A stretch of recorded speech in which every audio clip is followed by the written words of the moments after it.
जय श्री राधे। गुरु दंडवत प्रणाम। प्रणाम। प्रारंभ करें।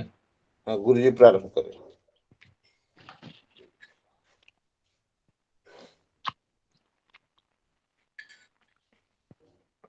वंदेहम श्रीगुरो श्रीयुतपदकमलं श्रीगुरून् वैष्णवांश्च श्रीरूपं साग्रजातं सहगण रघुनाथान्वितं तं सजीवं साद्वैतं सवधूतं परिजनसहितं कृष्णचैतन्यदेवं श्रीराधाकृष्णपादान् सहगण ललिता श्रीविशाखान्वितांश्च रक्ताम्भोरुहदर्पभञ्जनमसौन्दर्यनेत्रद्वयं मुक्ताहारविलम्बेम मुकुटं रत्नोज्ज्वलत्कुण्डलं वर्षामेघसमाननीलवपुषं ग्रैवेयहारान्वितं पार्श्वे चक्रधरं प्रसन्नवदनं नीलाद्रिनाथं भजे अनर्पितचरीं चिरात् करुणयावतीर्णः कलौ समर्पयितुमुन्नतोज्ज्वलरसां स्वभक्तिश्रियम् हरिः पुरतसुन्दरद्वितिकदम्ब सन्दीपितः सदा हृदयकन्दरे स्फुरतु वश्यचिनन्दनः जाग्रत्स्वप्नसुषुप्तिषु स्फुरतु मे राधापदाब्जच्छटा वैकुण्ठे नरकेऽथवा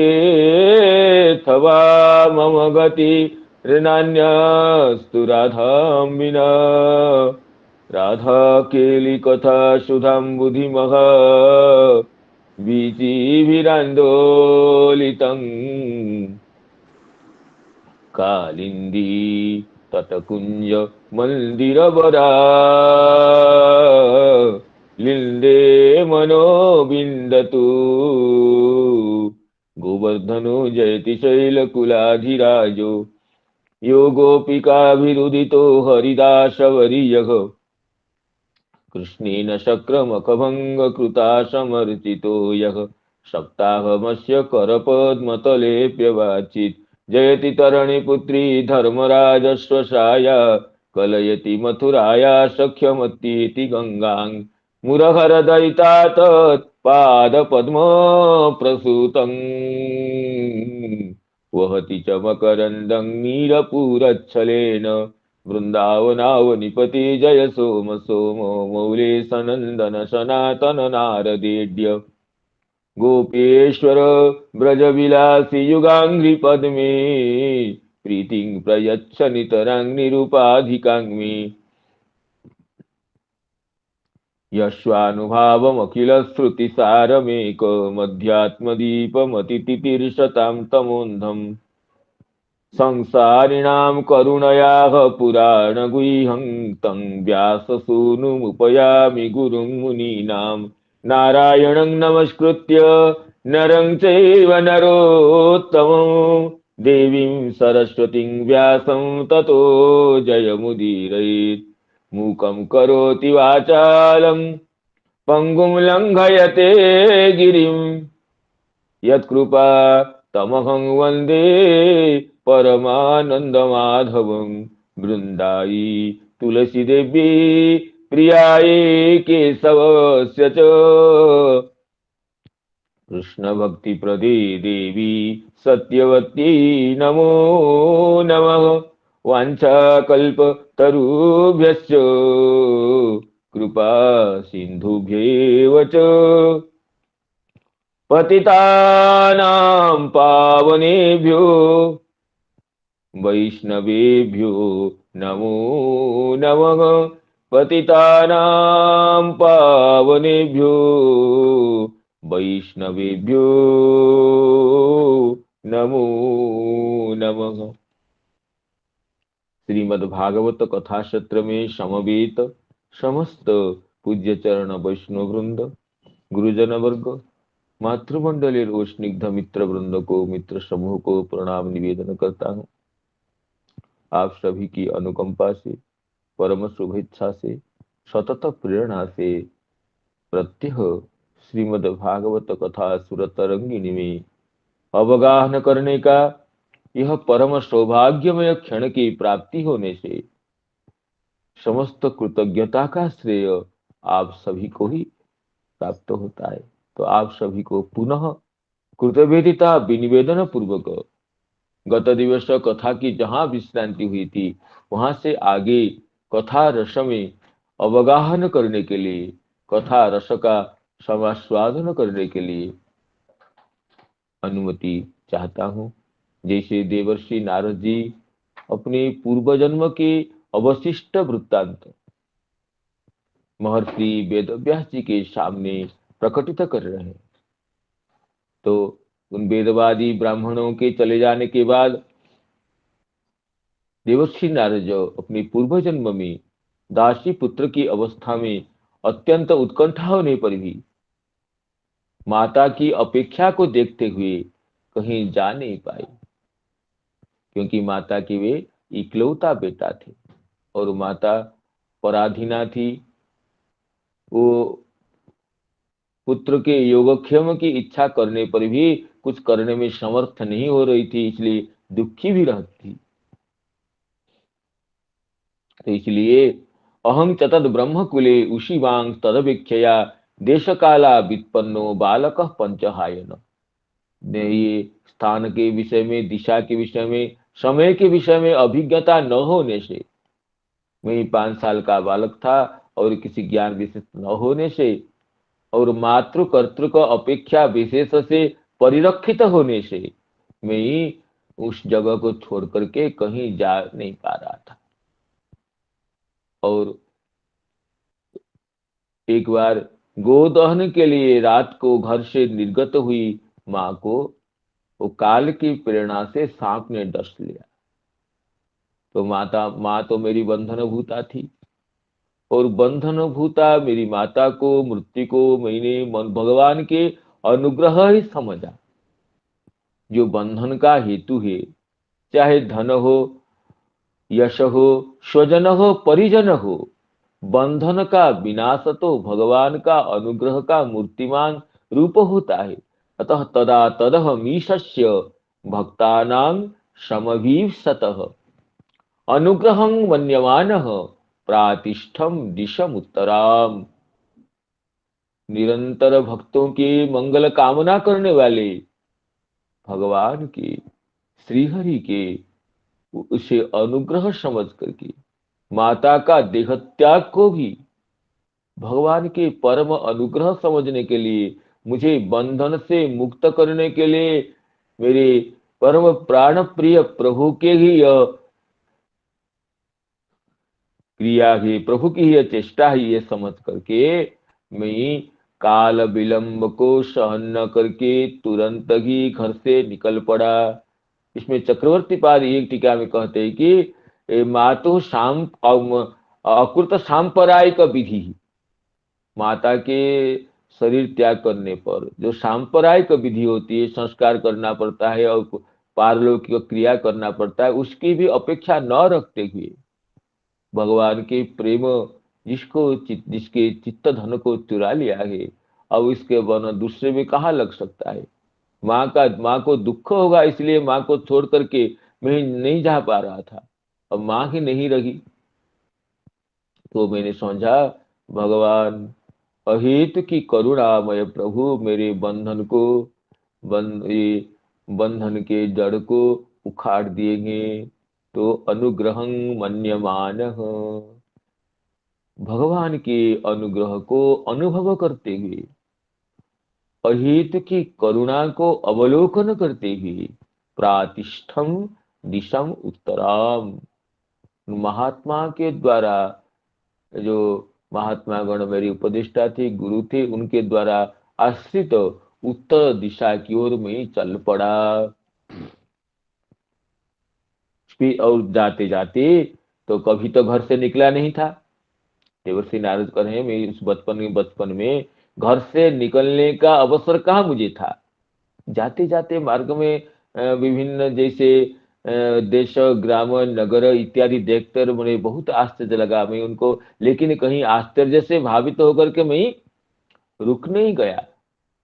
मैं तो अपने प्रभु के अन्वेषण में घर से चल पड़ा तो चल पड़ा, चलता ही रहा। स्पीतान जनपदांस्तत्र पुरग्राम व्रजाकरान, खेट खरबट बाटिश्च वनान्युपवनानि च। वहां पर जब चलते चलते अत्यंत सुसमृद्ध नगरों को अतिक्रम करते हुए चला। पीतान जनपदां तत्र पूरा ग्राम ब्रजा करान, और ये राजधानियों को, ग्रामों को, और अहीरों की बस्तियों को, और भी बड़े बड़े खान जहाँ रत्नों का रत्नों का प्राकट्य होता है, इसे खान को अतिक्रम करते हुए, पीतान जनपदां तत्र पुरग्राम प्रजा करान, खेट खरबट बाटिश्च वनान्युपवनानि च। खेट कहते हैं कर्षक ग्राम, कृषि बलों के जो ग्राम है उसको खेट कहते हैं। खरबट जो भीलों की बस्ती होती है, जो गिरि तट में जो भीलगण वास करते हैं, खर खरबट अर्थ। हाँ, तो इसलिए खेट खरबट, खरबटा कहते खरबटंग नाम नदी गिरी समाश्रयम। ये जो जहां पर एक जगह एक तरफ नगर हो, एक तरफ ग्राम हो, तो बीच में जो नदी गिरी तटाश्रित जो बस्ती को, ग्राम को खरबट कहते हैं। ऐसे ग्राम भी देखा मैं। वाटिश्च अर्थात ये पुष्प वाटिका, और वन उपवन, स्वतः सिद्ध अपने आप जात वन और आरोपित वन, इन सबको देखते रहा और अतिक्रम करते चला। और आगे कहते हैं कि देखिए, जलाशयान शिव जलान नलिनी सुरसेविता, बड़े बड़े अच्छे अच्छे सरोवर, जलाशय देखा। शिव जलान नाम अत्यंत सुस्निग्ध स्वच्छ मंगल जल से परिपूर्ण। शिव जलान, शिवानी जलानी येषु तानी, जेषु तान शिव जलान, जलाशयान शिव जलान, शिवजल मंगलमय कल्याणमय सुस्वच्छ जल विशिष्ट जलाशय, जलाशयान शिव जलान नलिनी सुरसेविता, नलिनी और पद्मों को देखा। जलाशय में पद्म फूल, कमल खिले हुए थे। सुरसेविता, देवताओं के काम में आने वाले। सुरेही सेविता, सुरेही देवी ही सेविता गृहीता उपयुक्ता, इसे देवताओं के काम में आने वाले कमलों से भरे हुए सुस्वच्छ जल विशिष्ट जलाशय को, सरोवर को भी देखा। और सरोवर कैसे थे ना, चित्रधातु, हाँ, चित्रधातु विचित्राद्रिन इव भग्न भुजद्रुमान, उससे और भी छूट गया था ये। चित्रधातु विचित्राद्रिन, चित्र विचित्र धातुओं से, चित्रित धातुओं से विचित्र पर्वतों को। ऐसे पर्वत थे जहां पर स्वर्ण रजत आदि धातुओं से चित्रित थे। स्वर्ण रजतों के खान विशिष्ट पर्वत, इव भग्न भुजद्रुमान, और जहां हस्तियों के द्वारा, हस्तियों के द्वारा ये जिनकी बड़ी बड़ी शाखाएं हाथियों ने तोड़ डाली थी, ऐसे जंगली जंगली वृक्षों को और आरण्यक वृक्षों को भी देखा। इव भग्न भुजद्रुमान, इवे ही भग्ना भुजा शाखा द्रुमाणाम जेषु तान विचित्राद्रिन। इस पर्वतों में जंगली वृक्ष थे जिनकी शाखाओं को हाथियों ने तोड़ डाली थी। और जलाशयान शिव जलान शिवानी भद्राणी जलानी येषु जो जेषांग तान जलाशयान। और नलिनी ही, नलिनी शब्द की व्याख्या करते हुए श्री श्रीधर स्वयंपाद कहते हैं सरसी ही, अर्थात पद्म प्रधान सरोवर को भी पद्म प्रधान नलिनी प्रधान, नलिनी जहां पर प्रधानतया खिले हुए हैं, उस सरोवर को ही यहाँ नलिनी शब्द से कहा गया। नलिनी ही नाम सरसी, नलिनी पद्म कमल खिले हुए सरोवरों को देखा। और जो कमल की देवताओं की पूजा में प्रमुखतया गृहीत होते हैं, इसे अत्यंत सुशोभन सुप्रस्फुटित ऐसे सरसी रूहों से परिपूरित सरोवरों को देखा। और क्या है, ये कहते हैं कि चित्रस्वनी पत्र रथे विभ्रमद भ्रमर स्त्रिय। चित्रस्वनी पत्र रथी विभ्रमद भ्रमर स्त्रिय। और सरोवर कैसे थे ना, पत्र रथी ही, पत्र रथ कहते हैं पक्षियों को, पत्ररथी चित्रस्वनी पत्ररथी, पत्ररथी ही पत्र पत्री पत्ररथ पक्षी, पत्री पत्ररथ पक्षी। इस कोश वचन से जिनके पत्र अर्थात पक्ष ही रथ का काम देते हैं, जिन पक्षियों के लिए उनके पक्ष ही, पत्र का अर्थ है पक्ष, जिनके पक्ष ही रथ के गमनागमन के साधन है, ऐसे पत्ररथ हैं पक्षीगण। उन पक्षियों से तो कहते हैं कि पत्र रथी ही, पत्रमेव रथ रथ रूप येषां ते पत्ररथा पक्षिणः। तब पत्री पत्ररथ पक्षी, तो पक्षियों से। और कैसे, चित्रस्वने ही, चित्राः नाम विचित्राः आश्चर्य हेतुभूताः स्वनाः ध्वनयः येषां ते चित्रस्वनाः। विचित्र ध्वनि विशिष्ट ही पक्षी भी, और उनसे पक्षियों से युक्त ये सरोवर में कमल खिले हुए थे, और कमलों के सुगंध से वहां पर भंवरे मंडरा रहे थे। विभ्रमद भ्रमर श्रिय, विभ्रमद भी ही भ्रमरे ही नाम दुरेफे ही भौरों से स्त्री ही शोभा यासाम ताहा नलिनी ही अतिजात। ये नलिनी शब्द का विशेषण है। नलिनी ही नाम जो नलिनी प्रधान सरसी जलाशयान शिवजलान नलिनी ही सुर सेविता। वो नलिनी वो पद्मिनिया कैसी थी ना, ये चित्रस्वनी पत्र रथी विभ्रमद भ्रमर स्त्रिय, विभ्रमंत ये भ्रमरा तैः स्त्री शोभा याशाम ताहा नलिनी ही। ऐसे पद्म वनों को पद्मिनियों के वनों को अतिक्रम करके मैं आगे चल पड़ा, जहां पर पद्मों में ये पक्षीगण विविध कलरव कर रहे थे, और पक्षियों के कलरवों से भ्रमरगण उत्थित होकर के वहां मंडरा रहे थे। अर्थात अत्यंत सुस्निग्ध स्वच्छ सरोवर, जहां पर कमल खिले हुए थे, और कमलों की शोभा से आकृष्ट होकर के पक्षीगण विविध गुंजन कर रहे थे, और पक्षीगणों के गुंजन से जागरित भ्रमरगण ये ये मंडरा रहे थे। ये भ्रमरगण अपने विचित्र ध्वनि से उस स्थान को ये प्रतिध्वनित कर रहे थे। ऐसे सरोवर के पद्म वनों को पद्मिनी शोभित सरोवरों को अतिक्रम करते हुए आगे एक एवाति या तो हम एकाकी चल रहा था, कि मैं से किसी संगी को नहीं लिया। साधक को एकाकी ही पथिक होना चाहिए। तो दो व्यक्ति होने से वार्ता होती है, अनेक होने से कलह हो जाता है। अतएव श्री अवधूत महाराज जी का यह संदेश है कि एक एव तरीर भिक्षु कुमार्या इव कंकण। इसलिए बहुनांग वासे कलह स्यात् भवेद वार्ता द्वयोरपि एक एव तरीर भिक्षु कुमार्या इव कंकण। तो यहाँ पर कह रहे हो कि देवर्षि नारद जी कहते हैं एक एवाति जातो हम।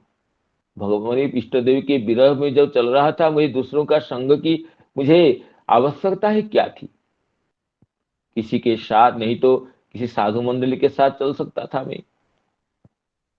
मैं किसी दूसरे बालक को हो, दूसरे किसी व्यक्ति विशेष को मैं साथी बना सकता था, लेकिन नहीं, किसी के संग विशेष की मुझे अंतरात्मा से अपेक्षा ही नहीं थी। एकाकी एकाकी भगवान के मेरे प्रियतम के गुणगणों को गान करते हुए मैं चल रहा था। एक एवाति यातो हम। अच्छा, और भी इसमें छूट एक जो शब्द पद्य एक और श्लोकार्थ छूट गया था। चित्रस्वनी पत्र रथे बिभ्रमद भ्रमरश्रियः नलवेणु शरस्तंव कुश कुश कीचक गौहरं। वो एकाकी चलते चलते अद्राक्षं विपिनं महत अत्यंत भयंकर जंगल को देखा। वो जंगल विपिनं का विशेषण है नलवेणु सरस्तंभ कुश कीचक गौहरम। कहते नलवेणु सराणाम स्तंभे ही। नल वेणु सर, ये सब जंगली वृक्ष है। ये नल कहते हैं नरकट वृक्ष को, नल का हिंदी में नरकट वृक्ष कहते हैं, और वेणु तो बांस का वृक्ष है। सर शेठा वृक्ष, ये सब जंगली वृक्ष होते हैं। तो उनके स्तंभ से नलवेणु सराणाम स्तंभे ही कुश दर्भ जो तृण विशेष, और कीचक, कीचक कहते हैं वेणु का जाति विशेष, जिससे वेणु के जिस वेणु के अंदर में ये कुशका कहते हैं, कीचका कहते हैं शुष्क वंशाः वायुना उद्धत स्वनाः वेणवः। वेणव एव कीचका कहते हैं जो वंश, जो बांस ये वेणु जात एवं विपुलांतराल गर्भा, जिनके बीच में विपुल अंतराल रहता है, जिसमें वायु प्रवेश करने से ये शब्द निकलता है। ऐसे विपुलांतराल गर्भा, विपुल अंतराल होता है गर्भ में जिनके, ऐसे इसकी व्याख्या करते हैं श्री भावार्थ दीपिका प्रकाश में कहते हैं कि कीचका शुष्क वंशा वायुना उद्धत स्ठोना वेणवो बा। शुष्क वंश हो या वायु से उद्धत होता है, निनादित होता है सोन जिनका, ऐसे वेणु, ये दोनों वेणु का ही, वेणु जाति का ही एक भेद है कीचक। नल वेणु शरस्तंभ कुश कीचक गौहरम। नलवेणु सरस्तंभे ही कुशै ही कीचकैश्च गौहरम। गौहरम नाम दुर्गमम,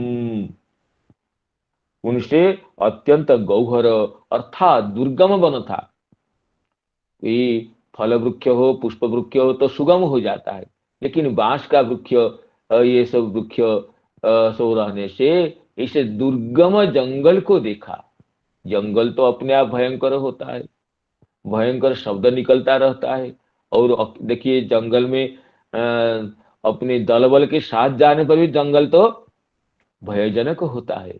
लेकिन ये तो मैं बालक के रूप में चल रहा था, अकेला था, और बहुत दूर पथ अतिक्रम करके आया हुआ था, और ये दुर्गम जंगल में, निबिड़ अरण्य प्रदेश में प्रवेश कर गया था।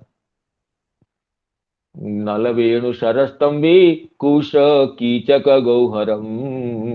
नल वेणु सर के स्तंभ से और कुश से ये, और कीचक से ये अत्यंत गौहर निबिड़ दुर्गम अरण्य था। एक एवाति जातो हम, ऐसे अतिक्रम करते हुए उस दुर्गम विपिन को देखा। अद्राख्यम नाम अपश्यम, मैंने देखा। विपिनं महत, महत नाम अत्यंत विशाल दुर्गम ये विपिन को देखा।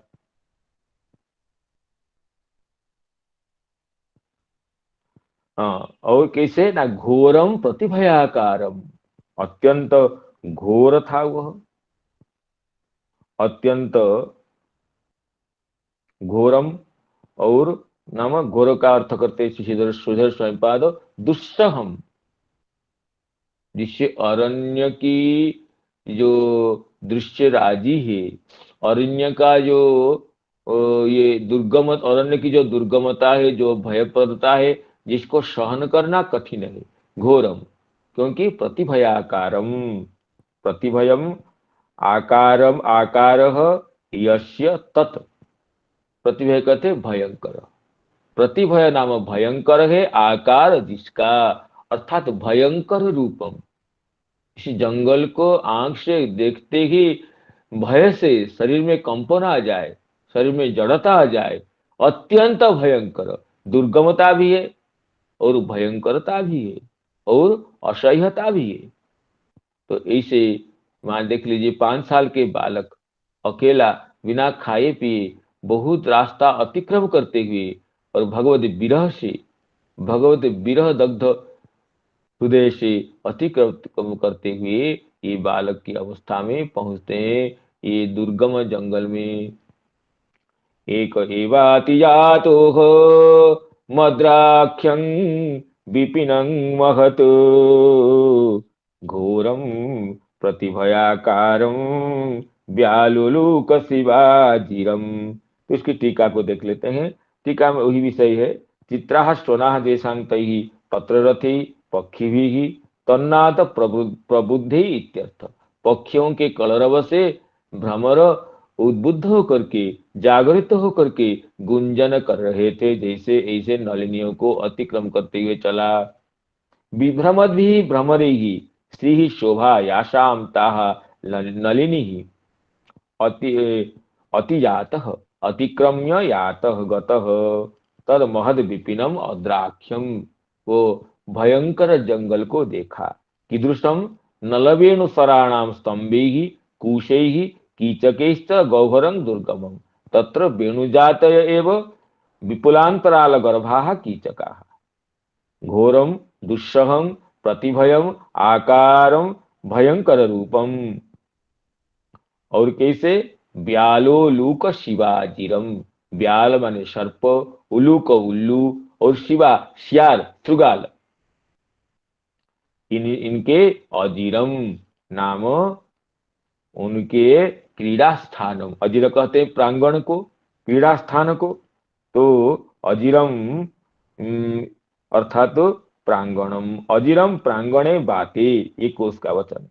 और शिवा गौरी गौर्य भवा फेरु भार्या चामल की तथा कोश के अनुसार ये शिवा कहते हैं। भगवती गौरी का नाम भी शिवा है और श्यार को भी शिवा कहते हैं, विपरीत लक्षणा से इसके शब्द अशुभ होता है, अशिव प्रद ध्वनि विशिष्ट ये श्यार को शिवा कहते हैं, ये विपरीत लक्षणा है। तो ऐसे व्यालोलूक शिवाजीरम, व्यालो उलूक शिवा नमस्यार उनके क्रीड़ा स्थल, उनके नाम उनसे परिव्याप्त ये प्रतिभयाकार भयंकर और दुस्सह जंगल को देखा।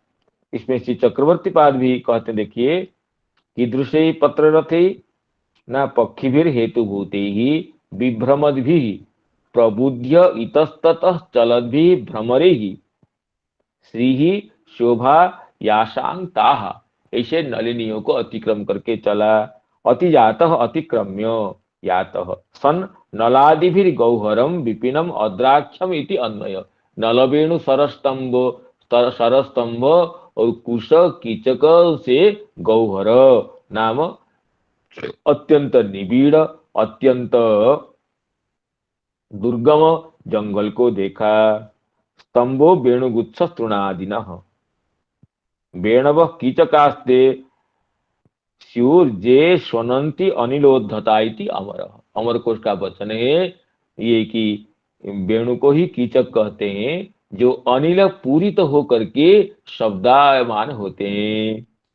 घोरम नम दुष्प्रेक्ष्यम, घोरम का, घोर शब्द का अर्थ श्री श्रीधर स्वामी जी कहते हैं दुस्सहम, श्री चक्रवर्ती पाद कहते हैं दुष्प्रेक्ष्यम, जिसको देखने से ही भय आ जाए, जिसके प्रेक्षण से, अवलोकन से अंतर में भय का संचार हो, उसको घोर कहते हैं।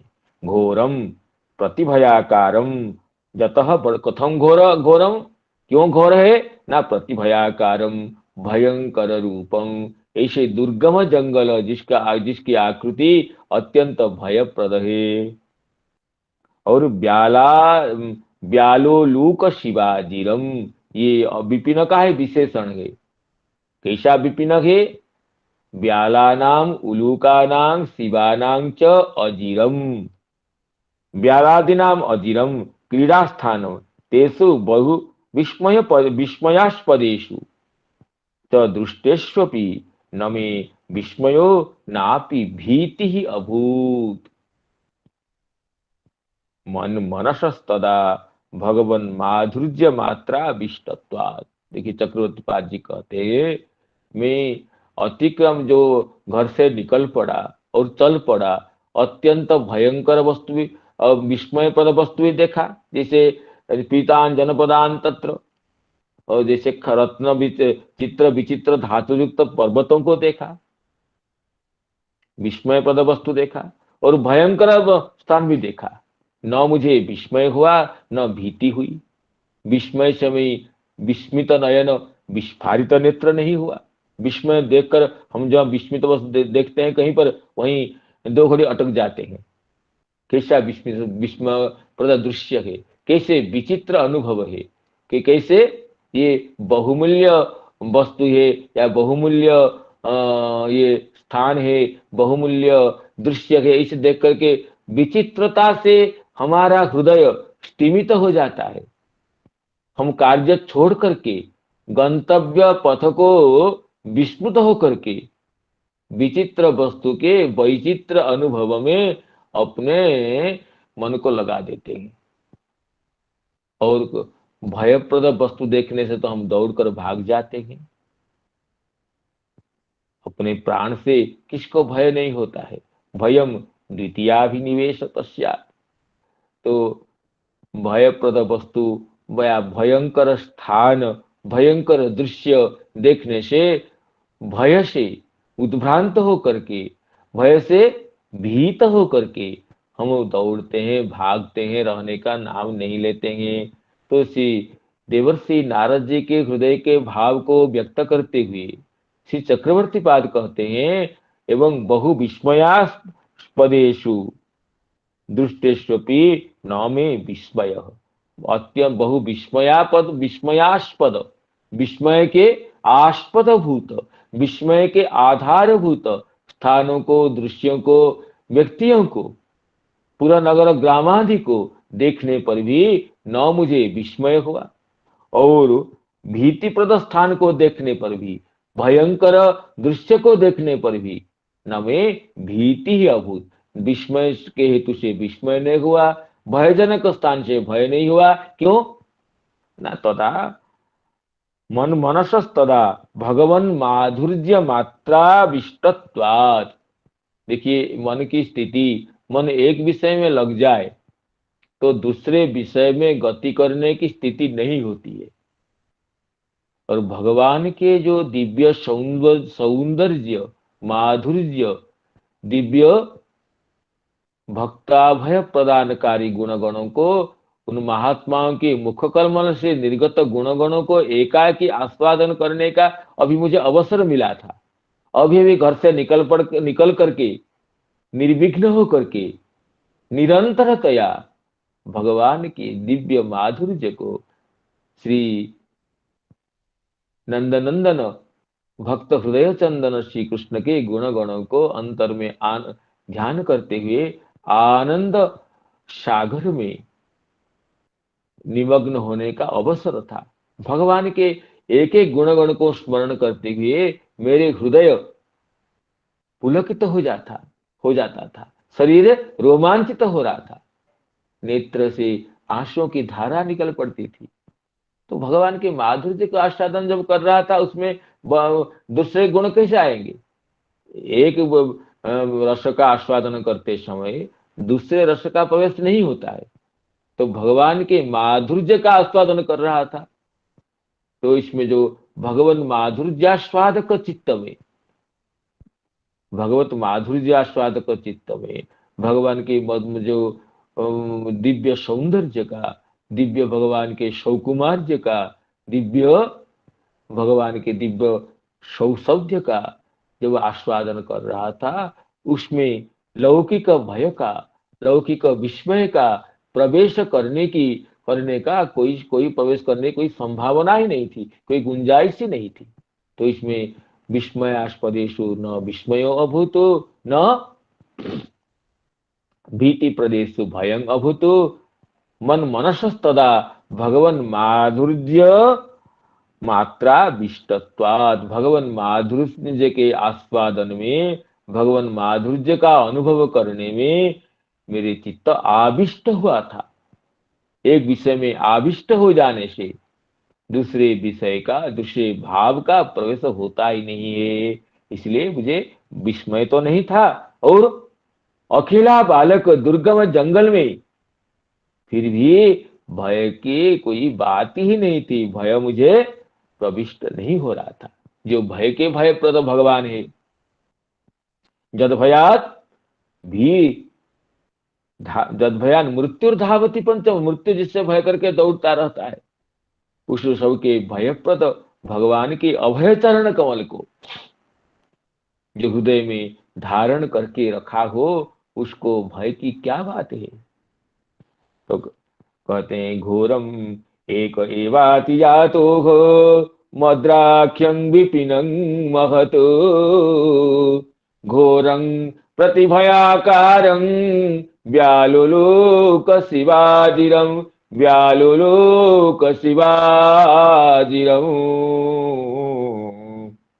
परिश्रान्तेन्द्रियात्माहं त्रुटपरीतो बुभुक्षितः परिश्रान्तेन्द्रियात्माहं त्रुटपरीतो बुभुक्षितः स्नात्वा पीत्वा हृदि नद्या उपस्पृष्टो गतश्रमः।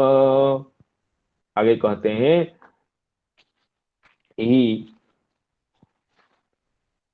इस अब क्या है ना, ऐसे जब परिशांत्रेन्द्रियात्मा हम त्रुट परितो बुभुक, चलते चलते इतने मार्गों को अतिक्रम करके आने से मेरा शरीर और इंद्रियां शिथिल हो गई थी।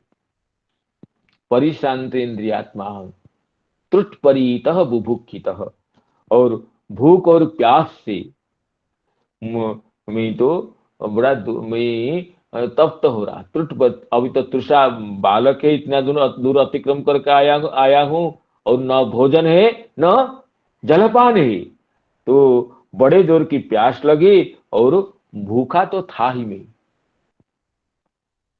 तो क्या किया जाए ना, स्नात्वा पीत्वा हृदय नद्या, वहां पर एक नदी मिली, जिस नदी में मैं स्नान किया और जलपान किया, आचमन किया।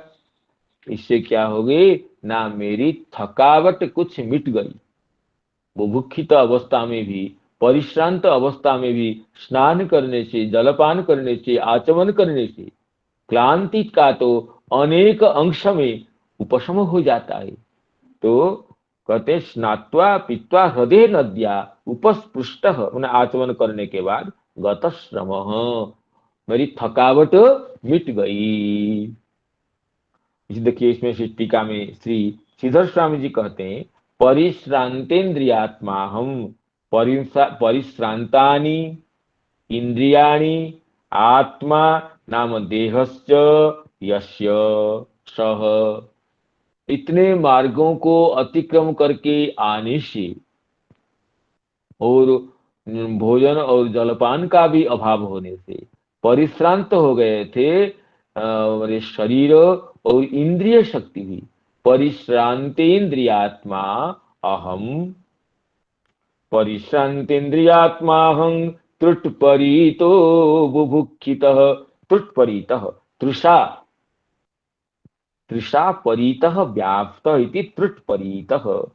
प्यास के द्वारा मुझे प्यास मुझे आगे लग रही थी। बुभुक्षितः नाम क्षुधा युक्त, भोक्तुम इच्छा बुभुक्षा, और बुभुक्षा से युक्त जो बुभुक्षित।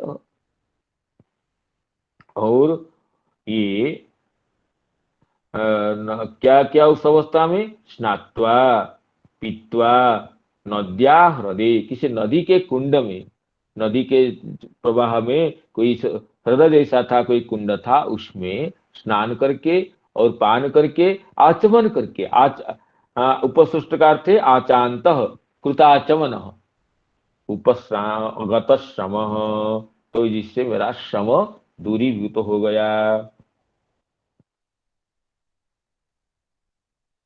नद्या घट्टे उपस्पृष्ट को ये कहते हैं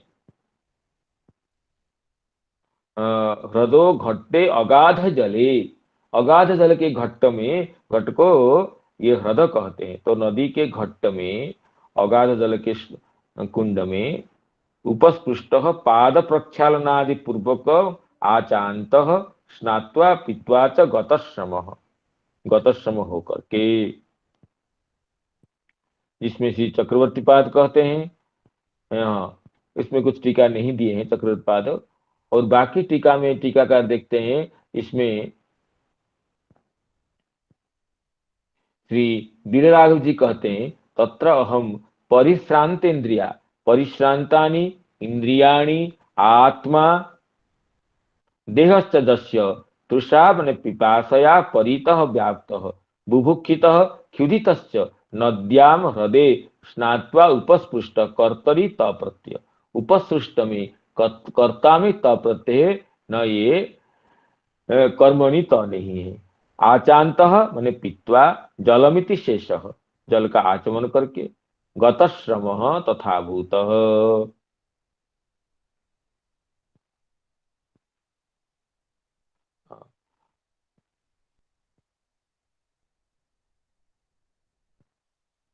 तो इसमें कहते हैं स्नात्वा पीत्वा हृदय नद्या उपस्पृष्टो गतश्रमः। तो नदी जल में स्नान, जलपान, आचमन करने से मेरी थकावट अनेक अंश में दूर हो गई, थकावट मिट गई। तो गतश्रम होकर के आगे क्या क्या कहते हैं? तस्मिन् निर्मनुजेरन्ये पिप्पलोपस्थ आस्थितः। तस्मिन् निर्मनुजेरन्ये पिप्पलोपस्थ आस्थितः। आत्मनात्मानमात्मस्थं यथा श्रुतमचिन्तयन्। आत्मनात्मानमात्मस्थं यथा श्रुतमचिन्तयन्। तस्मिन् निर्मनुजे अरण्ये, उस निर्जन जंगल में, जहां पर किसी भी मनुष्य के गमनागमन की कोई बात ही नहीं थी। इस जंगल में तो लोग जाते हैं, लेकिन ये अत्यंत भयंकर जंगल था, जहां जनमानव के प्रवेश का संचार का कोई विषय ही नहीं था। निर्मनुजे अरण्ये, वहां वन में एक पीपल के पेड़, अश्वत्थ वृक्ष के नीचे आस्थित, आसन लगाकर मैं बैठ गया। देखा पीपल का पेड़ है, छाया है, मैं तो थकावट मिट गई थी। तो निर्मन जे अरण्य पीपलोपस्थे, पीपल के पेड़ के नीचे में, अश्वत्थ वृक्ष के नीचे आस्थित नाम उपविष्ट, आसन लगा करके बैठ गया। आत्मनात्मान आत्मस्थम, अपनी बुद्धि से, जैसे उन महात्माओं के मुख से सुना था भगवान के ध्यान को, यथाश्रुतम, उन महात्माओं के मुख कलमल से जैसे भगवान की रूप राशि का वर्णन सुना था मैंने, ऐसे परमात्मा का स्वरूप का आत्मस्थम अपने हृदय में, आत्मना अपनी बुद्धि से हृदय में ध्यान किया। ये देखिए श्रीधर स्वयंपाद क्या कहते हैं उसमें कि श्रीधर स्वयंपाद कहते हैं पिप्पलोपस्थे अश्वत्थ मूले आश्रित उपविष्ट। क्या पाठ भेद है? कहीं कहीं आश्रित पाठ है, कहीं कहीं आस्थित पाठ है। कोई पाठ में अर्थभेद विशेष नहीं है। तो श्री श्रीधर स्वयंपाद आश्रित पाठ को स्वीकार करते हुए कहते हैं आश्रित उपविष्ट। आत्मना आत्मानम आत्मस्थम, आत्मना कहते हैं बुद्धिया, मनसा वा, अपने मन से या बुद्धि से, आत्मस्थम हृदयस्थम, आत्मानं परमात्मा। देखिए इसमें श्लोक में तीन आत्म पदों का व्यवहार है। एक आत्मना ये करण है, आत्मानं कर्म है, और आत्मस्थं भी, आत्मना आत्मानं आत्मस्थम, आत्मस्थं भी कर्म है। आत्मना आत्मानं अचिंतयम, अपनी बुद्धि से या अपने मन से, आत्मानं, श्रीधर स्वामी जी कहते हैं परमात्मानं, परमात्मा को, अपने इष्ट देव को, अपने प्रभु को, प्रभु के अपने नवनीरद निंदित कांति विशिष्ट सौंदर्य को, और कैसे ना आत्मस्थम, जो अपने हृदय में स्थित है, आत्मनि स्थितम आत्मस्थम, अपने हृदयस्थ प्रभु के रूप राशि को, जिस रूप राशि को उन महात्माओं के मुख कमल से, उनके वर्णन से मैंने सुन सुन करके हृदय में धारण कर लिया था, वही भगवान की दिव्य अविचिंत्य सुरमृग्य रूप का हृदय कमल में मैंने ध्यान करने लग गया। श्री चक्रवर्ती पाद भी कहते हैं पिप्पलोपस्थे अश्वत्थ मूले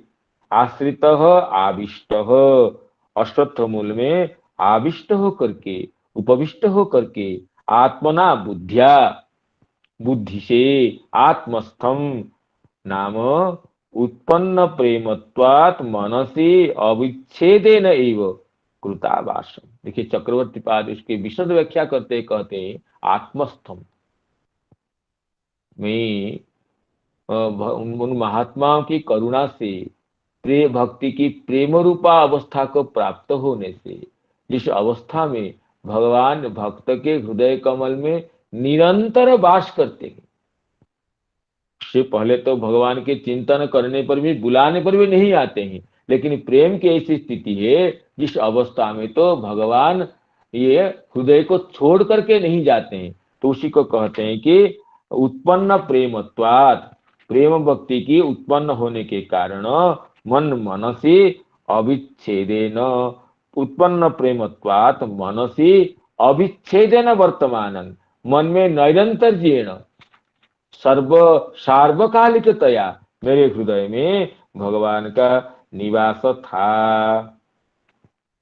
अविच्छेदन वर्तमान कहते हैं, जैसे श्री नवयोगीश्वर संवाद में श्री हरि जी परम भागवत के लक्षण निरूपण करते हुए कहें विसृजति हृदय नजस्य साक्षात, विसृजति हृदय नजस्य साक्षात, धरी रवसा विहितोऽप्यघो घनाशः, हरिरवसा विहितोऽप्यघो घनाशः, प्रणय रसनया धृतांघ्रि पद्मो, प्रणय रसनया धृतांघ्रि पद्मः, सभवति भागवत प्रधान उक्तः, सभवति भागवत प्रधान उक्तः। वही भागवत प्रधान है, वही सर्वश्रेष्ठ भक्त है। विसृजति हृदय नजस्य साक्षात, जिसके हृदय कमल को भगवान नहीं छोड़ते हैं। भक्त धारण करेगा क्या? भगवान नहीं छोड़ते हैं, हरि ही। अवसा विहितोऽप्यघोनाश, अवश्य हो करके भी जिनके नामोच्चारण से अघ समूह विद्रावित हो जाते हैं, अघ समूह दग्धीभूत हो जाते हैं। अब क्यों भगवान नहीं छोड़ते हृदय को?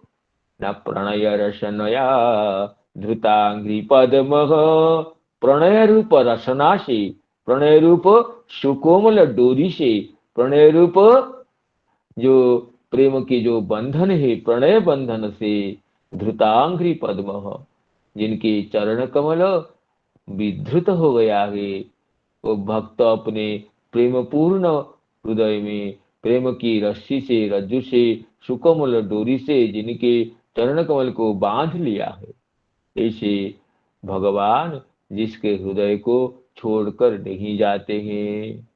क्योंकि भक्त तो यही चाहता है कि त्रिभुवन के समस्त संपत्ति को प्राप्त करने पर भी ऐसे भक्त भगवान के चरण कमल को क्षण के लिए, क्षणार्ध के लिए भी नहीं भूलना चाहता है, भूल नहीं सकता है। त्रिभुवन विभवे तवेप्यकुंठ स्मृतिरजितात्म शुरादिभिर्विमृग्यात्, न चलति भगवत पदारविन्दात् लव निमिषार्धमपि यस्य वैष्णवाग्र, लव निमिषार्धमपि यस्य वैष्णवाग्रः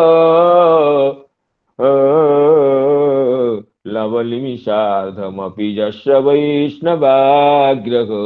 तो इसे प्रेम पूर्ण अवस्था में, प्रेम की स्थिति में भगवान तो निरंतर भक्त के हृदय सिंहासन पर उपविष्ट होते रहते हैं, हृदय कमल में तो ये विराजित होते हैं, हृदय कमल को छोड़ करके जाने का नाम नहीं लेते हैं। इसलिए चक्रवर्ती पाल कहते हैं आत्मस्थम आत्मनि स्थितम, पहले से ही आकर के भगवान देवर्षि नारद जी के हृदय में बैठ गए हैं, छोटे बालक के हृदय कमल पर सुशोभित हो गए हैं, उसके सिंहासन पर अपने स्थान को अधिकार कर लिए हैं।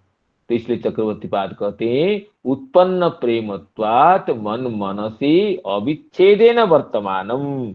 आत्मस्थम का अर्थ करते हैं उत्पन्न प्रेमत्वात् मनसी अविच्छेदेन वर्तमानम, कृत वासम, कृत वासम, निवास कर लिए थे, अपना घर बना लिए थे भगवान ये प्रेमी भक्त के हृदय कमल को ही, जब भगवान उसके वास बना लिए थे और छोड़ने का नाम नहीं लिए थे।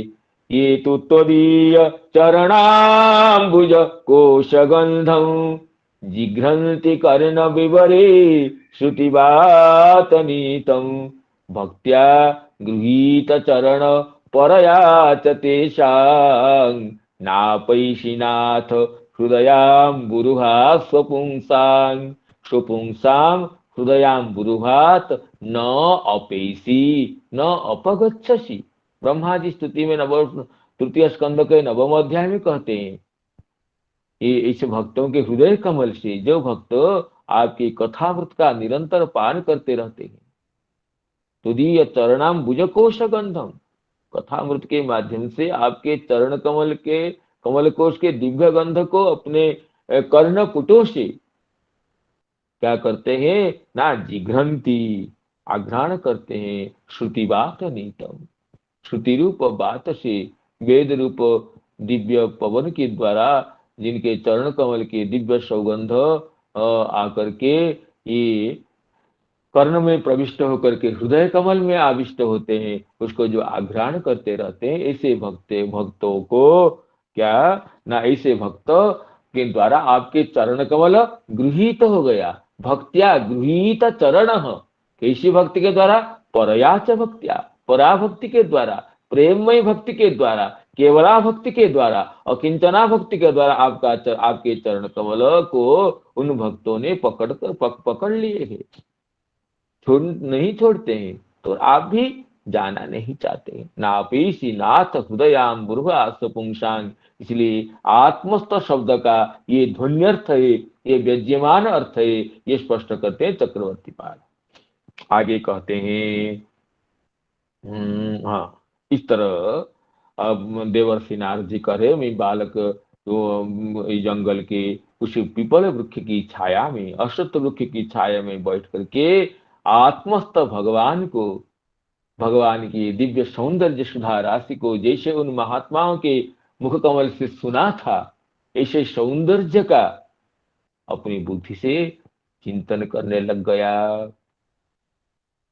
तस्मिन्निन्मनुजेरन्नी पिप्पलोपस्था स्थितः आत्मनात्मान मात्मस्थं यथा श्रुत मचिन्तयं यथा श्रुत मचिन्तयं ध्यायतश्चरणाम्भोजं भावनिर्जित चेतसा ध्यायतश्चरणाम्भोजं भाव निर्जित चेतसा औत्कंठ्याश्रु कलाक्षस्य हृदयासीन में शनिर्हरि। अब जो ध्यान करने लग गया, ध्यायत चरणाम भोजम, चरणाम भोजम ध्यायत, भगवान के चरण कमल को, दिव्य चरण कमल को ध्यान करने वाले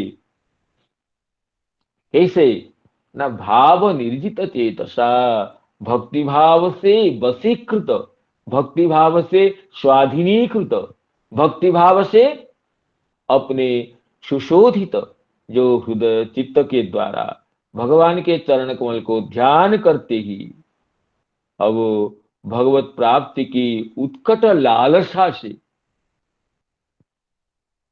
क्या हो गया ना, मेरे नेत्रों में आंसू, नेत्रों में अश्रु छलछला आए, नेत्र अश्रु पूरित हो गए। औत्कंठ्याश्रु कलाख्यस्य, औत्कंठ्य से नाम उत्कंठाया भाव औत्कंठ्यम, भगवत प्राप्ति की जो लालसा है, भगवत प्राप्ति की जो उत्कंठा है, उस उत्कंठा से, उत्कट लालसा से मेरे नेत्रों में आंसू छलछला आए। और आगे देखिए क्या होता है, हृदयासीन में शनिर्हरि, धीरे धीरे भगवान के अपूर्व रूप राशि परिशोभित भगवान मेरे हृदय में प्रकट होने लगे। मेरे हृदय में, हृदय सिंहासन में धीरे धीरे भगवान तो थे ही, विराजित तो थे, लेकिन मैं उनका अनुभव नहीं कर पा रहा था, मैं दर्शन नहीं कर पा रहा था अपने नेत्रों से।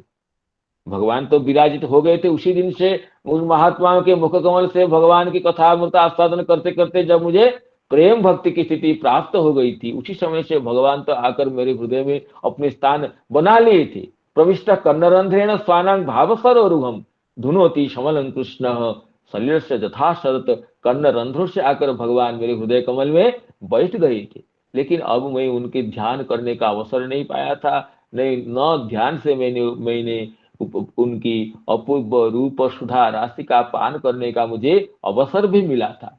लेकिन अब जैसे उस निर्मनुज अरण्य में अश्वत्थ वृक्ष के नीचे मैं बैठकर ध्यान करने लगा, और भगवान को तो ही चाहते थे कब ये ध्यान करेगा, मैं प्रकट हो जाऊं। तो हृदयासीन में शनिर्हरि, धीरे धीरे भगवान श्री हरि, श्री कृष्णचंद्र, श्री गोविंद, श्री यशोदा तनय श्री कृष्ण मेरे हृदय में प्रकट होने लगी। बोलो श्री वृंदावन बिहारी लाल की जय।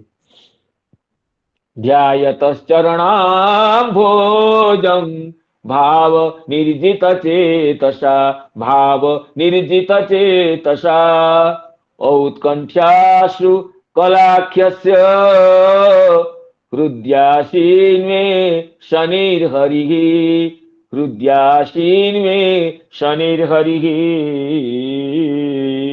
इसकी टीका में श्री श्रीधर स्वामी जी कहते हैं, भाव निर्जित चेतसा, भावेन भक्त्या निर्जितम वशीकृतम यच्चेतः तेन, भाव के द्वारा, प्रेम के द्वारा वशीकृत हो गया है, स्थिरीकृत हो गया है, स्वाधीनीकृत हो गया है जो चित्त, उस चित्त के द्वारा मैंने जब ध्यान करने लग गया। और औत्कंठ्याश्रु कलाख्यस्य, औत्कंठेन अश्रुकला युक्ते अक्षिणी यस्य, मेरे हृदय में वे किस तरह का था, औत्कंठ्याश्रु कलाख्य, औत्कंठ द्वारा, उत्कंठा के जो भाव, जो उत्कट भगवत लालसा, उससे अश्रु कला युक्त है, अश्रु धारा युक्त है, अक्षिद्वय जिसका, वो है औत्कंठ्याश्रु कलाख्य तस्य। कहते हैं हृदयासीन में शनिर्हरि, हृदया प्रेमण अतिभरेण निर्भिन्न पुलकानि अंगानि। आगे की श्लोक की व्याख्या करते श्री कहते हैं, अब इसमें श्री चक्रवर्ती पाद कहते हैं, भाव निर्जितेन प्रेम वशीकृतेन चेतसा मनसा हृदि मनस्येव ध्यायत मम हरि शनै क्रमेण आसीत आगत्य अग्रे बभूव। धीरे धीरे आकर के आगे स्थित हो गए, प्रकट हो गए। नंदनंदन श्री हरि।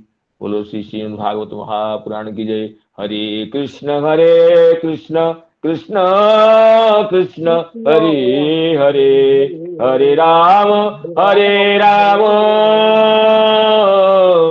राम राम हरे हरे।